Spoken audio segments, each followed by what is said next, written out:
오늘은 이렇게 영상으로 설교를 대신하려고 합니다. 사도 바울은 9장 들어가면서 매우 비장한 각오를 보였습니다. 내가 참말을 말한다. 거짓말 아니다. 거짓말처럼 들릴 수 있는 이야기였기 때문입니다. 다름 아니라 사도 바울이 유대인들의 구원을 간절히 바란다라는 말씀이었어요. 유대인들 입장에서는 그렇게 안 들렸을 것입니다. 오히려 배신자처럼 느껴졌을 거예요. 구원을 저 이방신을 섬기는 이방인들에게는 허락하고 유대인들에게는 구원이 없다라고 말하는 것처럼 들렸기 때문일 것입니다. 그러나 사실은 그렇지 않다라고 하는 것을 사도가 이렇게 말씀하면서 지금 나에게 큰 근심이 있다. 마음에 그치지 않는 고통이 있다. 슬픔이 있다. 성령 하나님이 내 안에 증인이시다. 그것은 바로 나의 고륙 친척, 이 유대인들이 하나님 앞에서 구원받는 그 일이다. 그 일이 이루어지기만 한다면 하나님께 저주를 받아 그리스도에게서 끊어질지라도 비록 이 일이 불가능할 걸 알지만 그럼에도 불구하고 그럴 수 있다면 난 차라리 그 길을 원한다. 그 길을 택하겠다라고 하는 고백을 남겨놓았어요. 믿지 않는 자들이 예수님을 믿고 구원함을 받게 되는 이 일에 사도 바울이 얼마나 큰 사랑과 관심을 갖고 있는지를 우리에게 보여주는 대목입니다. 4절은 계속해서 이렇게 말씀합니다. 그들은 이스라엘 사람이다. 유대인이라고 말하지 아니하고 이스라엘 사람이라고 말하고 있습니다. 유대인은 민족적 표현이라고 한다면 이스라엘 사람이다라고 하는 것은 영적인 의미가 포함된 걸 할 수 있지 않겠습니까? 그래서 구약의 이 이스라엘 사람들이라고 하는 말 속에는 육신적인 이스라엘 사람뿐만 아니라 이제 예수 믿고 구원함을 받게 된 그 영적 이스라엘의 후손들까지 다 포함될 수 있는 약속의 말씀이 이스라엘이라고 하는 표현이니 의도적으로 그들은 유대인들이라라고 하지 아니하고 언약과 관련된 이름 이스라엘 사람이라라고 표현하고 있습니다. 그들에게는 양자됨과 하나님의 아들됨이 유대인들에게 있었죠. 모든 사람에게는 아니었죠. 그리고 예수 믿고 구원함을 받는 이 신약적 의미에서의 아들됨도 아니었죠. 그러나 그 민족 안에 하나님의 아들 될 것이다라고 하는 그 약속이 그들에게 있었습니다. 영광과 이 영광이라고 하는 것은 출애굽에서도 보여주셨듯이 그리고 시내산에서도 보여주셨듯이 그리고 성막에서 성전에서 보여주셨듯이 하나님의 임재의 특별한 그 표징들이고 하나님이 임재하신다라고 하는 것을 나타내는 것이고요. 유대인들에게 있었죠. 언약들과 아브라함 언약, 모세 언약, 다윗 언약, 새 언약과 같은 이 언약들이 그들에게 있었죠. 율법을 세우신 것, 예배, 각종 그 의식들, 제사법들이 그들에게 있었고 이 모든 것은 하나님을 만날 수 있는 특권을 보증하는 것들 아닙니까? 그리고 약속들은 아마도 메시아와 관련된 약속들이 그들에게 주어졌었다. 참 유대인들이 가지고 있는 특권은 정말 놀랍습니다. 그들이 가지고 있는 그 특권, 이 하나님의 말씀 그리고 하나님이 그들과 함께 하셨던 이 역사라고 하는 것이 그대로 그들에게 믿음으로 받아들여지기만 한다라고 하면 이것이 하나님을 믿고 사랑하며 섬기는데 얼마나 커다란 특권인지 몰라요. 어떤 사람들은 평생을 애쓰고 수고하여도 별로 진척 없는 그 신앙의 삶을 살아갈 수 있을지 몰라도 유대인들만큼은 제대로 믿고 사랑하며 하나님 앞에 서기만 하였다라고 한다면 주께서 주신 이 놀라운 그들에게 준 특권으로 말미암아 정말 다른 사람들 걸어갈 수 있을 때에 날아갈 수 있는 그런 사람들이었거든요. 게다가 조상들도 그들의 것이죠. 육신으로 하면 예수 그리스도도 그들로부터 나셨어요. 그러면서 예수님 이야기 나오자 이렇게 말씀합니다. 예수님은 만물 위에 계셔서 세세 찬양 받으실 하나님이십니다. 예수님을 하나님으로 송축하고 있어요. 예수님이라는 말 나오기만 하면 이렇게 더 어떤 이야기를 진행하지 못하고 바로 송축하고 있는 사도의 이 들뜬 마음을 우리에게 보여줍니다. 우리에게도 예수님이라는 말이 나올 때 이런 들뜬 마음이 있는지 우리 자신을 한번 살펴보게 만들어줍니다. 그러면서 6절에서 이렇게 말씀합니다. 그러나 하나님의 말씀이 폐하여진 것 같지 않도다. 실패한 것 같지 않다. 왜 이런 말씀을 합니까? 사도 바울의 입장에서 생각해 보십시오.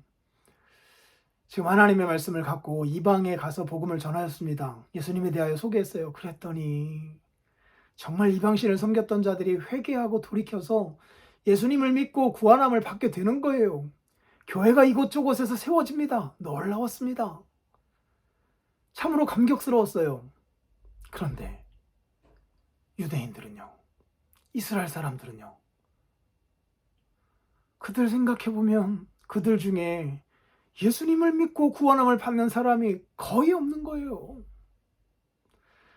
하나님의 약속의 말씀이 그들에게 주어졌음에도 불구하고 정작 그들은 예수님을 믿고 구원함을 받게 되는 이 일이 그들에게는 일어나고 있지 않는 거예요.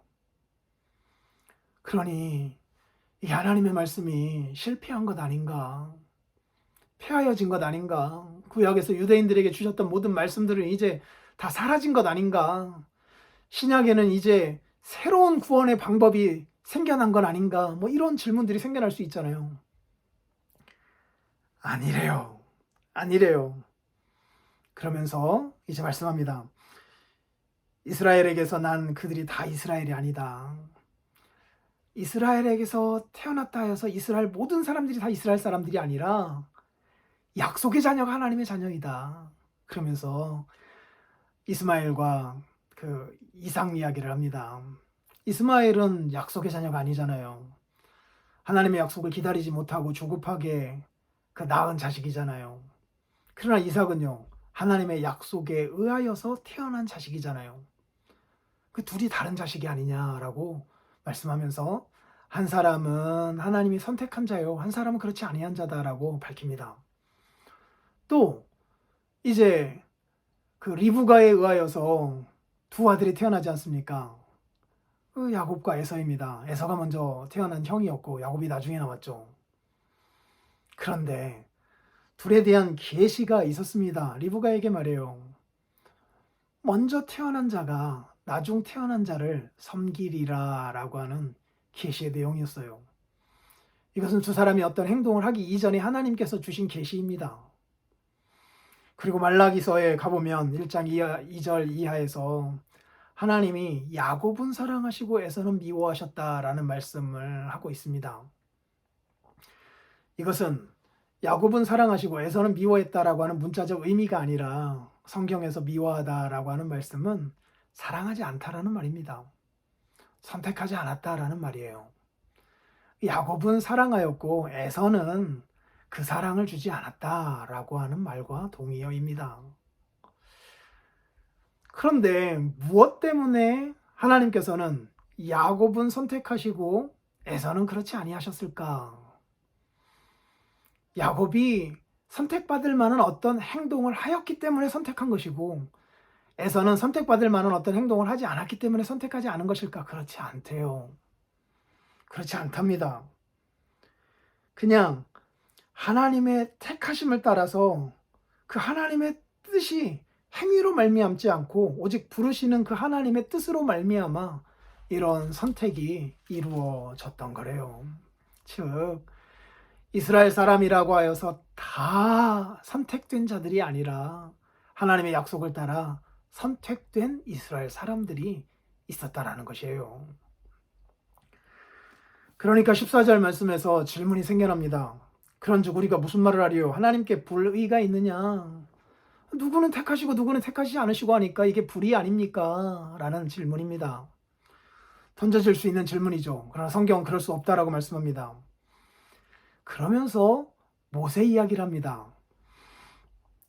모세가 출애굽기 33장 19절에서 말씀을 합니다. 내가 긍휼히 여길 자를 긍휼히 여기고 불쌍히 여길 자를 불쌍히 여기리라. 여기서 긍휼을 말합니다. 눈여겨보아야 합니다. 선택을 말함에 있어서 긍휼에 초점을 두고 있다라고 하는 것 우리들이 눈여겨보아야 합니다.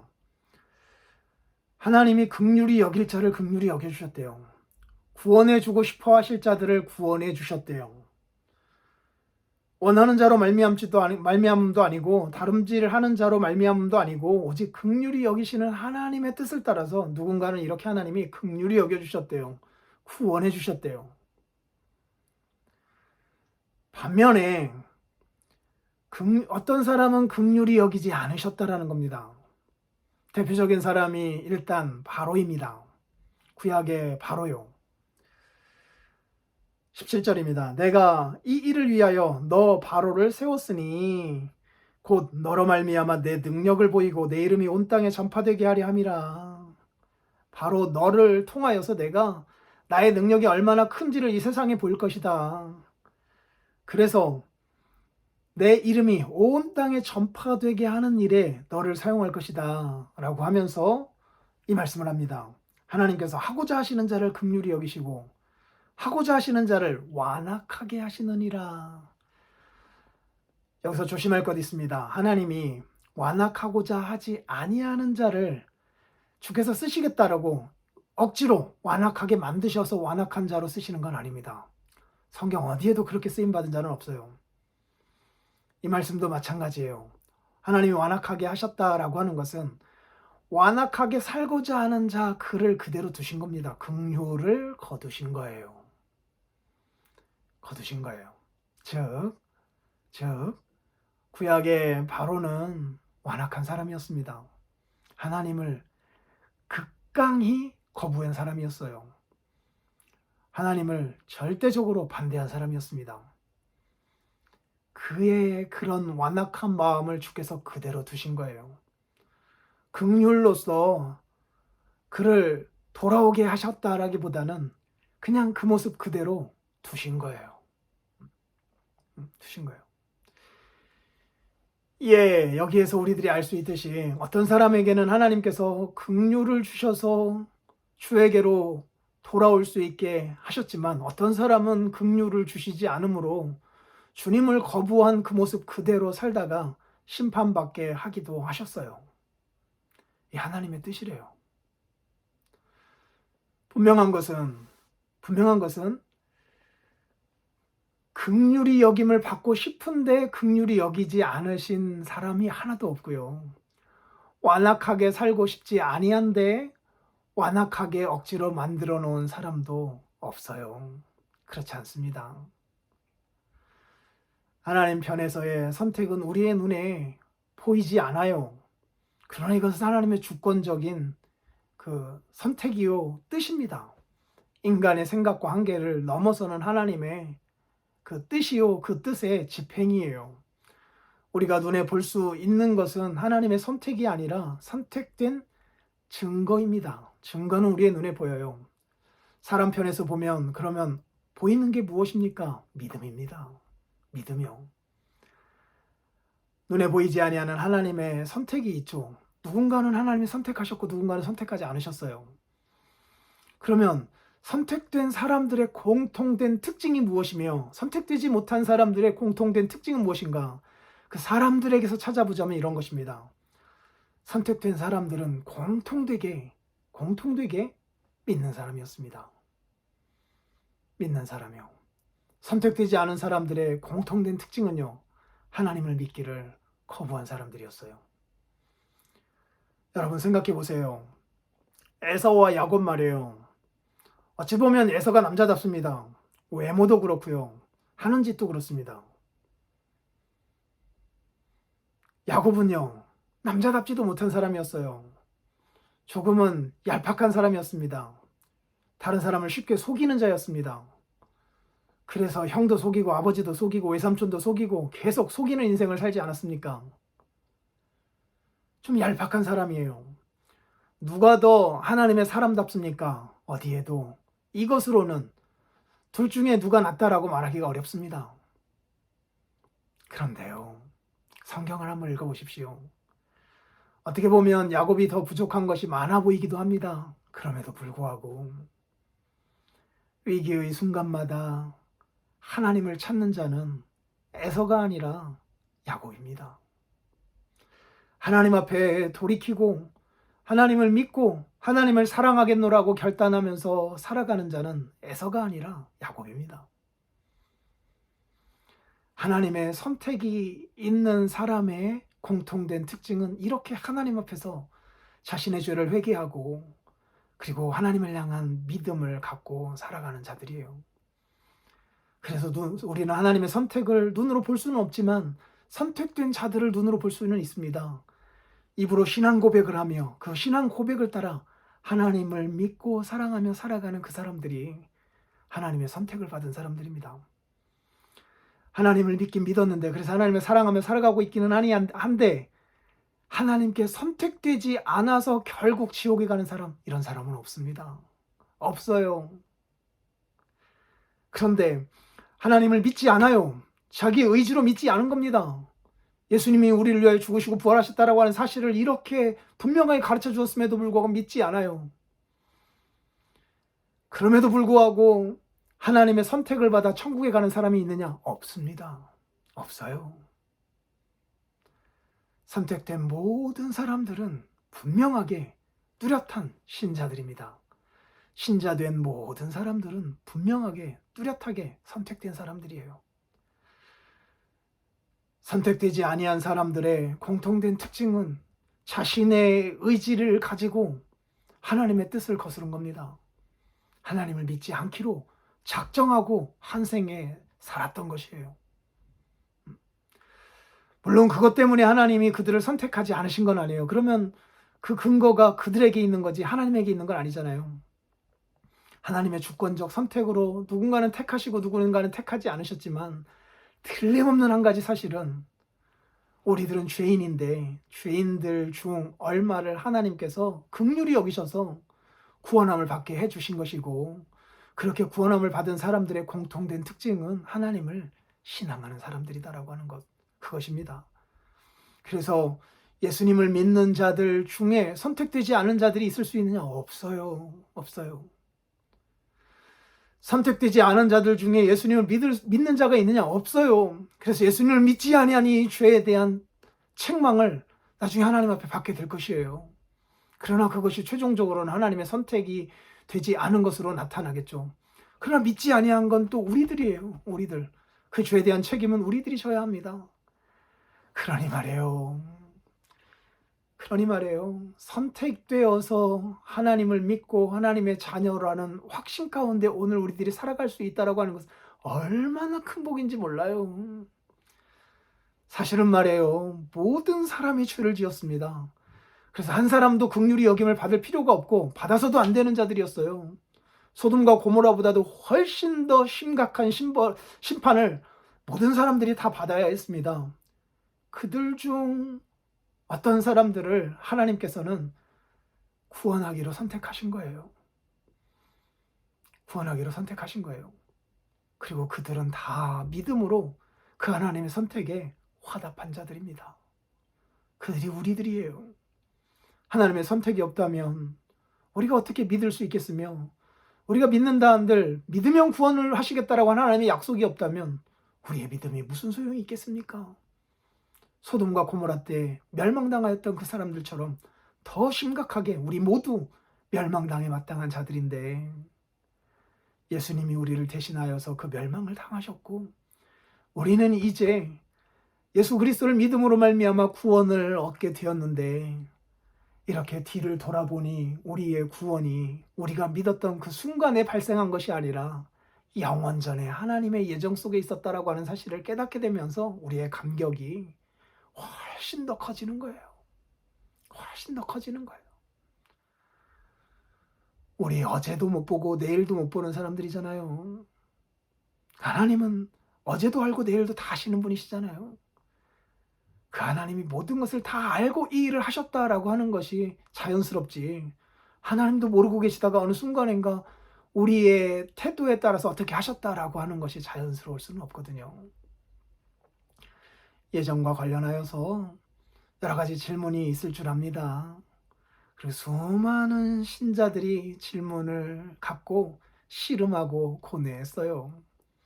저 가르쳐 주셨던 유해무 교수님도 이 예정과 관련하여서 박사학위를 받으신 분이셔요. 정말 머리가 터질 만큼 고민하셨답니다. 그리고 무신론자가 되기 직전까지 논리적으로 한번 밀어붙여 가보기도 했었대요. 밤잠을 이루지 못하면서요. 어느 순간인가 그 하나님 머리 위에 올라가 가지고 장기판 두고 있는 자신의 모습을 보게 되었대요. 너가 하나님이냐라고 하는 질문을 하나님으로부터 받게 된 거죠.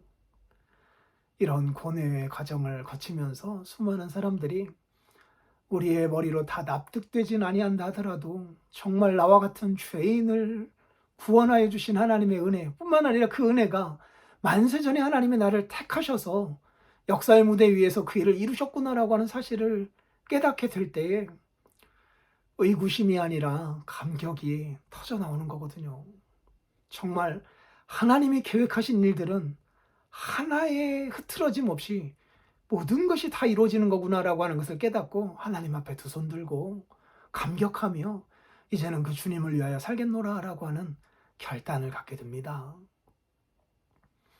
성도 여러분, 오늘 19절 말씀을 보면 이렇습니다. 혹 내가 말하기를 그러면 하나님이 어찌하여 허물하시느냐, 즉 하나님이 다른 사람들을 책망할 수가 어떻게 있느냐, 너는 선택받지 않은 자이니까 너는 심판받아라고 말할 수가 없지 않느냐. 왜냐하면 하나님이 선택을 안 했기 때문에 심판받는 거 아니냐. 하나님이 선택하지 않으셨는데 그 뜻을 대적할 수 있는 자가 누가 있겠느냐. 나올 수 있는 질문이죠. 그렇습니다. 그러나 먼저 주의 말씀부터 듣자고요. 우리의 대답을 하기 전에 말입니다. 이 사람아, 네가 누구이기에 감히 하나님께 반문하느냐. 지음을 받은 물건이 지은 자에게 어찌 나를 이같이 만들었느냐라고 말하겠느냐. 토기장이가 진흙 항덩어리 가지고 하나는 귀 쓸 그릇을 하나는 천이 쓸 그릇을 만들 권한이 없겠느냐. 만일 하나님이 그의 진노를 보이시고 그의 능력을 알게 하고자 하사, 어쩌면 위에 그 17절에서 말하였던 구약의 바로가 생각나게 해줍니다. 그렇게 하나님의 능력을 알리려고 멸하기로 준비된 진노의 그릇을 만들었다라고 한다면 그 하나님을 향하여 우리가 뭐라 할 수 있겠느냐. 그리고 또 23절에는 영광 받기로 예비하신 바 긍휼의 그릇에 대하여 그 영광의 풍성함을 알게 하시고자 하신다면, 긍휼히 여길 만한 가치가 없는 자임에도 불구하고 긍휼히 여김을 받았기 때문에 하나님의 영광의 풍성함이 더 드러난 거잖아요. 그렇게 되었다라고 한다면 우리가 무슨 말을 하겠느냐라고 하는 것이에요. 주께서 그렇게 주의 뜻 가운데 쓰시겠다는데 우리가 무슨 말을 하겠느냐라고 하는 것입니다. 물론 아까 말씀드렸던 것처럼 긍휼히 여김을 받고 싶은 자를 하나님이 진노의 그릇으로 억지로 만드시는 법, 이런 법은 없어요.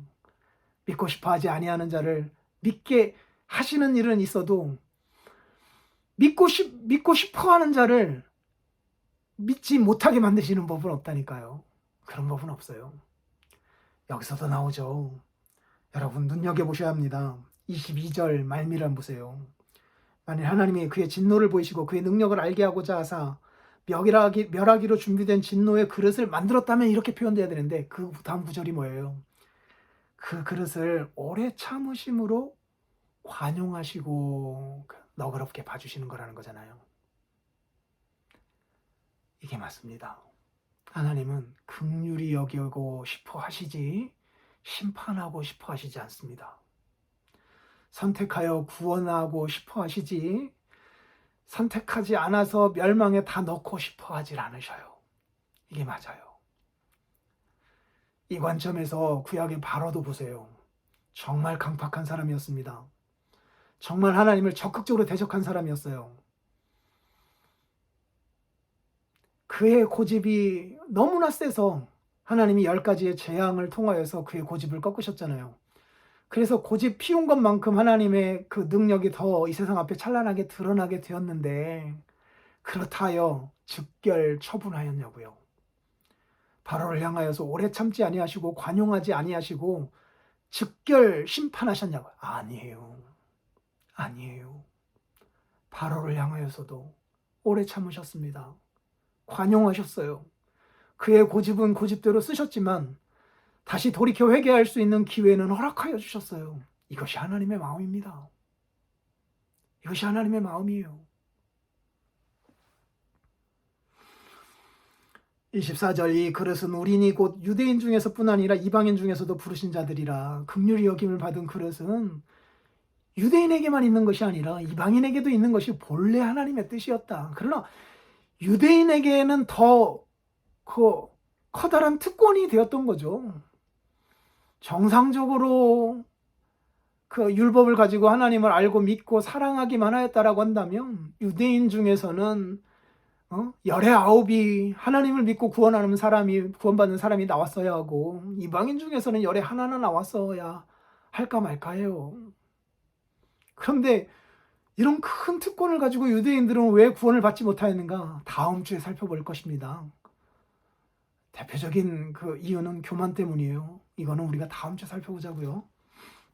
어찌되었든 시작부터 유대인 모든 개개인을 하나님이 선택한 것이 아니에요. 민족을 택하셔서 그 중에 예수 믿는 자를 구원하시기로 하나님이 그때부터 작정해 놓으셨던 거예요. 그리고 종국적으로는 그런 것이 이방에까지 펼쳐지기를 바라셨는데 유대인이 불순종하자 이방인에게로 구원이 넘어가는 일이 속히 전개되었던 거라고 보면 됩니다. 그래서 호세아에 그래도 나타납니다. 내가 내 백성 아닌 자, 이방인이죠. 그를 내 백성이라. 사랑하지 아니한 자, 이방인이죠. 그를 사랑하는 자라라고 부르리라.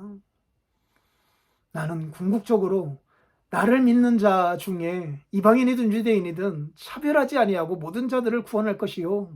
그것이 나의 선택의 결과물들이다라고 주께서 말씀하시는 거예요. 너희는 내 백성이 아니라 한 그곳에서 이방이죠. 우리와 같은 이방인들이요. 그들이 살아계신 하나님의 아들이라 일컬음을 받게 되리라.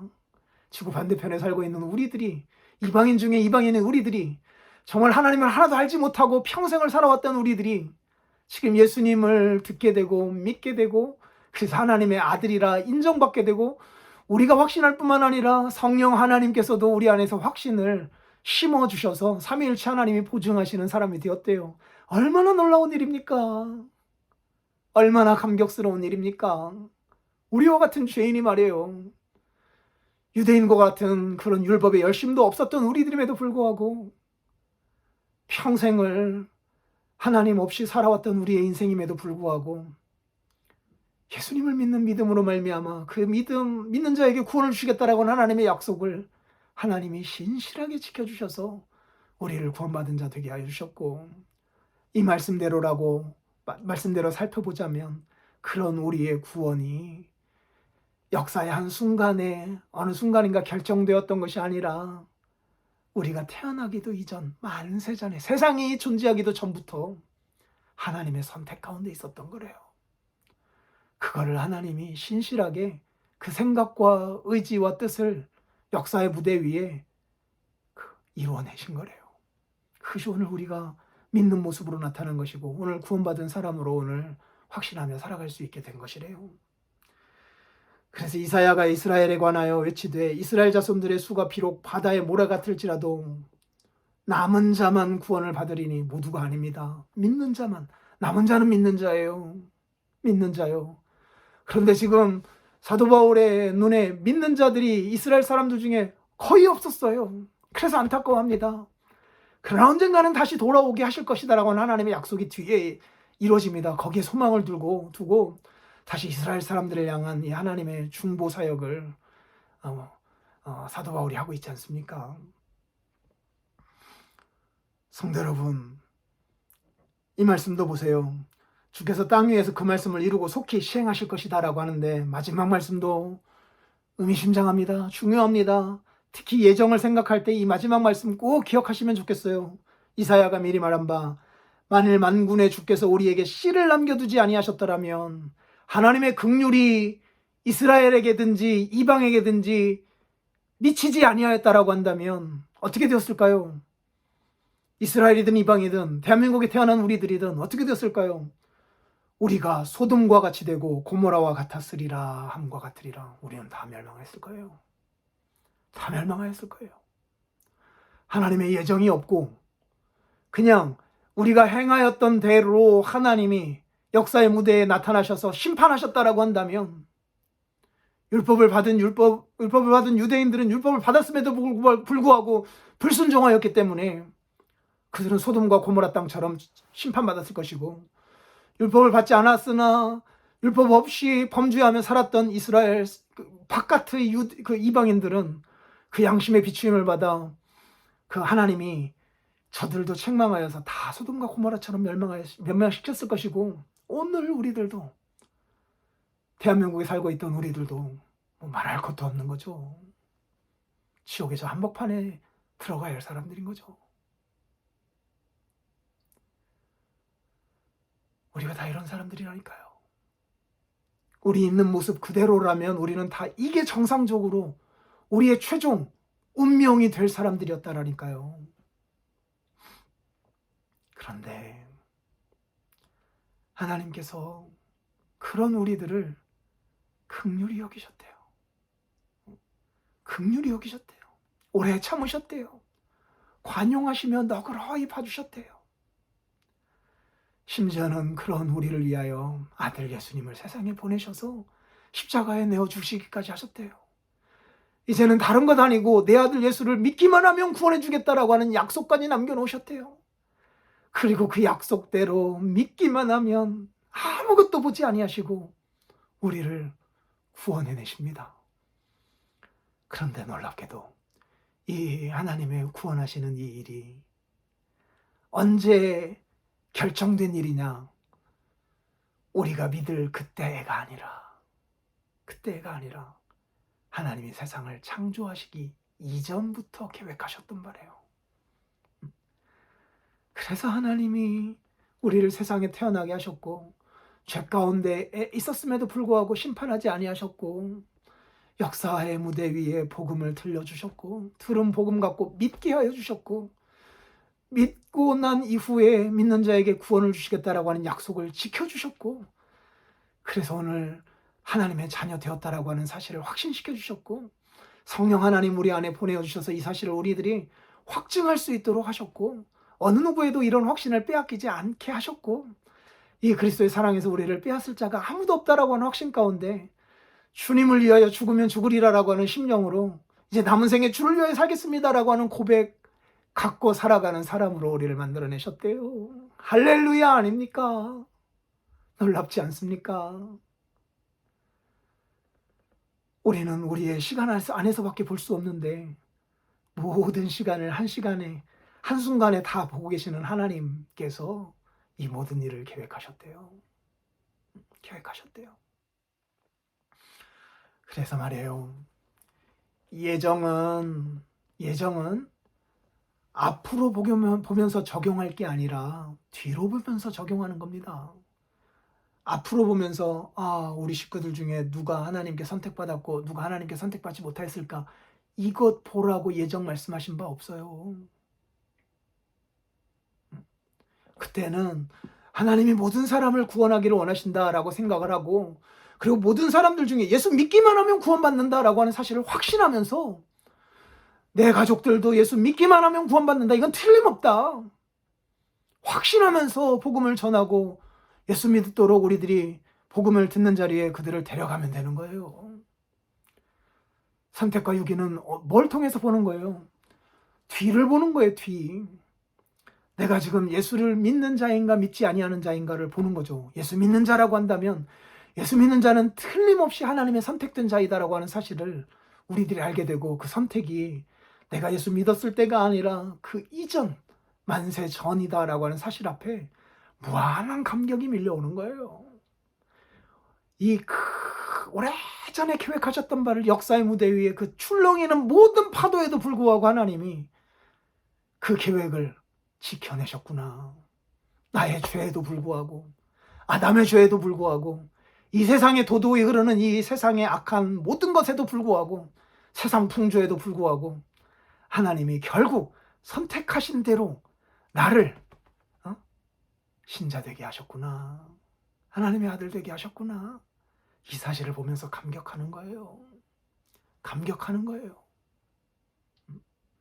선택은 거기에서 생각하는 거예요. 이러한 확신을 갖고 앞으로 전망적으로도 예수 믿는 자는 틀림없이 구원해 줄 것이고, 그렇기 때문에 예수 믿는 자는 틀림없이 선택된 자들이다라고 우리는 확신하며 살아가는 거예요. 그러나 예수를 안 믿는 자는 틀림없이 멸망에 빠질 것이고, 그래도 끝까지 믿지 아니하고 마지막까지 버티는 자들은, 그래서 마지막 심판을 맞이하는 자들은 하나님의 선택을 받지 못한 자들이다라고 우리는 알게 되는 거죠. 그러나 오늘 예정을 말씀하시는 본문에서 긍휼을 그렇게 많이 말씀하셨다라고 하는 것, 그리고 오래 참으심과 관용을 말씀하고 계시다라고 하는 것, 무엇을 의미합니까? 즉각적으로 심판하지 아니하시고 돌이키기를 원하시는 하나님의 뜻을 발견한 것이니, 먼저 믿어 구원함을 받은 것을 확신하며 하나님의 선택을 확신하게 된 사람들은 무한히 하나님께 감사하며 찬송을 올려드리는 오늘 되셨으면 좋겠고, 아직도 예수님을 믿지 아니하는 자들이 있다면, 아니면 적극적으로 바로와 같이 하나님을 거부하며 거스르며 대적하며 살아가고 있는 자들이 우리의 형제들 중에, 가까운 사람들 중에 있다라고 한다면, 저들이 유기된 것 아닌가, 선택받지 못한 자인 것 아닌가, 이거 생각할 것 없이 저들도 예수 믿으면 구원받는 자 되고, 그러면 저들도 하나님의 선택받은 사람이 되는 것이다라고 하는 사실을 기억하고, 지금도 하나님이 그들을 심판하기를 원하지 아니하시고 오래 참으시면서 기다리고 계신다라고 하는 것, 관용하시면서 기다리고 계신다라고 하는 사실을 기억하고 복음을 전해야죠. 그래서 선택으로, 선택받은 사람 자리에로 우리를 데려와야죠. 데려와야죠. 예수 믿는 자는 틀림없이 선택받은 자일 것이니 말이에요. 그리하여서 저들도 우리와 같이 우리를 이렇게 구원하여 주시고 선택하여 주신 하나님을 송축하는 사람들 되어야 되지 않겠어요? 그렇게 우리가 만들어가야 되지 않겠어요? 이렇게 구원받은 우리들을 향하여서는 이 하나님의 선택을 바라보며 무한히 감사와 찬송을 올려드리고, 아직도 구원함을 받지 못하고 선택함 받은 자리에 있지 못한 자들을 향하여서는, 그러니까 복음 듣는 일이 필요하고, 그러니까 복음 전하는 일이 필요하니까 오늘 전하여서 듣고 구원함을 받아 믿고 이제 하나님의 선택된 하나님의 백성으로 설 수 있도록 기도하며 복음을 전하며 살아가야 되겠죠. 오늘 본문만큼 우리에게 커다란 위로를 주는 말씀이 또 어디 있겠습니까? 이 말씀 안에서 큰 위로를 얻고 가시기를 바라고, 그러면 유대인들은 어떻게 된 것인가? 유대인들은 저렇게 불순종하다가 다 영원히 멸망하게 되는 것인가? 그렇지 않다라고 하는 것을 이제 말씀합니다. 그들도 예수님을 믿고 구원함을 받게 되는 이 일이 새롭게 펼쳐질 것이다라고 하는 말씀을 전해주고 있습니다. 다음 주에 그 말씀을 전해드리도록 하겠습니다. 기도하겠습니다.